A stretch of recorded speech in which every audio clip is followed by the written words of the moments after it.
Suis-je en tort de ne plus vouloir parler à ma copine parce qu'elle vient d'avoir un bébé? Dit comme ça, je sais que ça peut paraître vraiment horrible, hein, mais attendez de connaître toute l'histoire avant de me juger. Ma copine et moi, on se connaît depuis plus de 5 ans. Et elle a toujours rêvé d'être maman. Jusque là, ok, perso c'est pas un truc qui m'anime, mais moi je l'ai toujours soutenue.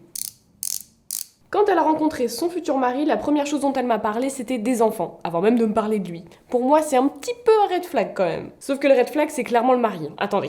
Et oui, parce qu'il a commencé à me draguer pendant la cérémonie, avec des phrases comme Eh, t'aurais été mieux dans la robe de la mariée plutôt que celle de la demoiselle d'honneur, hein. Tu vois ce que je veux dire?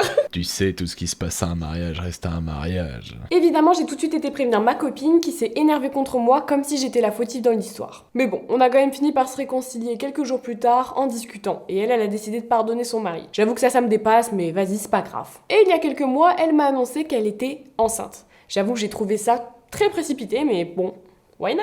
Elle m'a dans la foulée annoncé qu'elle quitterait son mari une fois que le bébé serait né. Et c'est là que j'ai tout compris. Elle s'en foutait de se marier aussi vite ou même de s'être fait tromper potentiellement par son mari, puisqu'en fait tout ce qu'elle voulait c'était un bébé. Et le mariage, tout ça, c'était que pour l'image. Et là franchement, j'ai été 100% honnête avec elle. Je lui ai dit que son choix était assez égoïste, mais que honnêtement, si elle se lançait là-dedans, je voulais pas l'entendre si ça tournait mal.